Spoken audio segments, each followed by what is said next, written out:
Hello, everyone. Welcome to this new edition of Tech News. Today, we have the pleasure and honor to have someone very special. Her name is Lutfiyyah. She's from Joburg, senior manager at EY. She's someone who has a kind of a very nice story, someone who started in the legal sector as an attorney in 2019, served in rotation in technology, media, and telecommunication, and now moves mostly towards what we call to be the cybersecurity area. So, Lutfiyyah, do you want to do some quick introduction about yourself, and then we can start the topic? Sure. Thanks so much for having me here. Yes, I'm Lutfiyyah Ahmed. A lot of people call me Lou. And yes, I've started out with a legal background. Funny enough, I actually started studying chemical engineering, and then 2 years later, I said, no, I'm going to transition into law rather. And I never thought that I'd I'd do something in law, but yes, that was sort of my transition. And then I was at an international law firm and doing privacy mainly, and was lucky enough to go into a cyber team when I was in consulting. That's really nice. So, Lutfiya, if you can please explain to us how you made that move. I know it's kind of a big move, changing from one field. I know you've already done it chemical to legal, but most specifically, like you've already been embedded in that role around legal things and so on, and then you've done a shift towards, I would say, something very trendy, which is cybersecurity. I really like to understand that, and what were your motivation around that? Sure. So I actually never knew about a career path into cyber. Um, I started at the law firm, and because I did a lot of privacy work, privacy is often sort of complemented by obviously the data protection stuff. So data protection is basically data security. When I moved over into consulting, I followed my legal director there, and he was doing privacy, and privacy sat in the cyber team at the time. So when I went across, at first I was only in my little sort of cyber bubble. I mean, sorry, privacy bubble. But we had a lot of sort of multidisciplinary team engagements. So as much as we would have the privacy stuff that we would be doing for a client, there were also the data protection dimensions and data analytics. So we would do stuff like data flow maps, for example, and then understand the flow of information and the regulatory requirements, and then supplement that obviously with the security controls that should be in place. Because from a legal perspective as well, there is that requirement for your security controls. I reached a point where I was getting a little bit bored of just being in my privacy bubble. So I wanted to explore stuff a little bit further. And I was very lucky to be given the opportunity to do more, even when I wasn't coming from a sort of information systems background, or a background where I was sort of prepped for cyber. And I think that that's in consulting environments, it's very nice because you do get a lot of opportunities to, if you show the interest, to move into other spaces.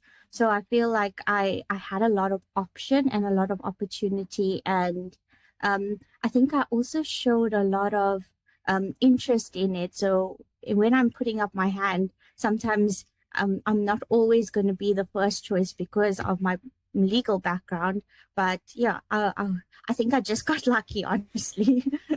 Sorry, I was on mute. That's kind of a nice story. Like you got kind of opportunities in between and was able to move kind of quickly within that role. But now today you're mostly in the cybersecurity world. Would you be able to give us a brief about maybe your day-to-day? That might be something interesting, but also question what are the tips and trends with regard to cybersecurity? So I think a lot of people who show interest don't fully get a good exposure to it. And I think my benefit was that when I went in my safe space of the sort of privacy work that I was comfortable with, and getting bits of exposure, that's when I started understanding my own interests. So I would suggest that people go and do some sort of internship or vacation work, and just try doing some maybe job shadowing as well, so you can understand exactly what cyber entails. I think my input or my day to day is still a little bit in my comfort zone, where I'm doing cyber compliance. So as much as it is in cyber, it's still sort of legally based. And then I do sometimes do like your standards, like your ISOs, when I'm doing BCM work, so your business continuity management. It is largely still almost a compliance obligation with your standards. So I think that nice sort of way in still in my comfort zone, but doing cyber is something that benefited me. And I think the other thing I like telling people is there's so many domains within the cyberspace. It's not just technical. So whatever your background is, you probably would find your fit. That's very interesting. Really like this approach. But if tomorrow, since you've changed field, though you were kind of, I would say, lucky without the flow in your integration, if you had to give like two tips or one tips to anyone joining this cybersecurity world, what would it be more specifically? I think probably go out there and learn about it from like YouTube. Get a sense of what speaks to you. It's not going to be a very fun thing if you just hear it as a buzzword and you say I want to get into it, and then you don't have a real passion. I think I saw an article the other day where it says that certification courses seem to almost be replacing degrees.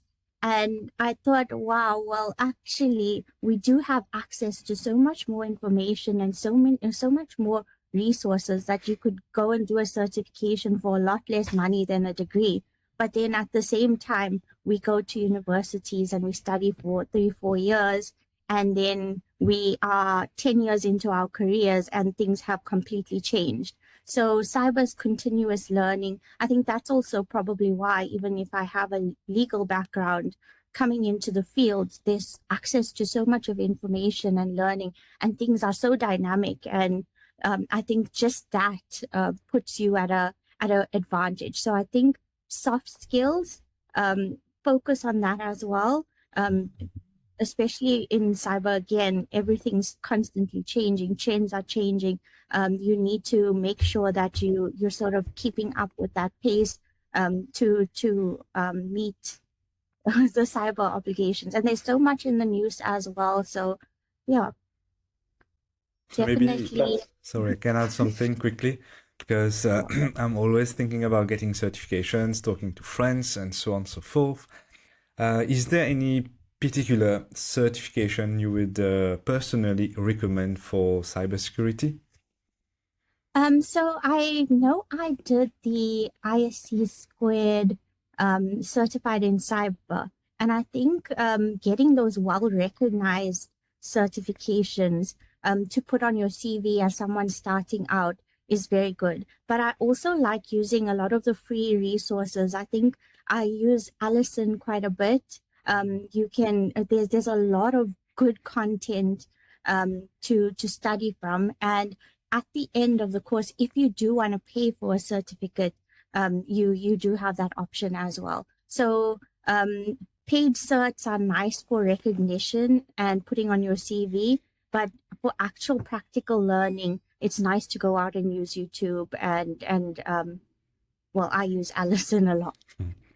And yeah, then normally a good thing usually is to build a portfolio. So how would you recommend to build a portfolio in cybersecurity? That's a hard question. I think I'm not particularly sort of goal orientated. I just work as things come along. But I think building your portfolio is very important, and maybe when you're expressing your interest and going out and doing things, try and mix it up. Don't shy away from opportunity. I think that's we were talking a little earlier about the woman aspect or the gender aspect of how you go about your career. And I heard some stats on one of the sessions I attended that women typically don't apply for positions if they aren't fully qualified, and males might just take the chance. So I think in building up your portfolio, don't miss out on the opportunities. I mean, the most that can happen is the no. Your best option, even if you apply, people might think, oh, this person's wasting my time, or they might think, well, this is actually the best candidate out of everyone else because there's gaps in everyone's CV. So I think take the opportunities. I mean, even as a male, you might think, oh, I'm not qualified for this position. And I think building your portfolio, take every opportunity. I think personally as well, I never wanted to be in a manager position. I thought I want to grow, I want to deliver, I want to further enhance my skills. I don't really want to manage people and get away from delivery. And people around me were saying, no, you're ready to manage. You'll be good at teaching people and doing this and doing that. And I got pushed into that role and I got overwhelmed. So I thought I need to step back. When I stepped back, I missed the role. So I feel like sometimes the people around you also know what's good for you. So again, take the opportunities. And I think that's going to also help build your portfolio. Because I mean, again, within the cyber world, everything is a learning experience. So I think sometimes we get pushed off by like imposter syndrome and things.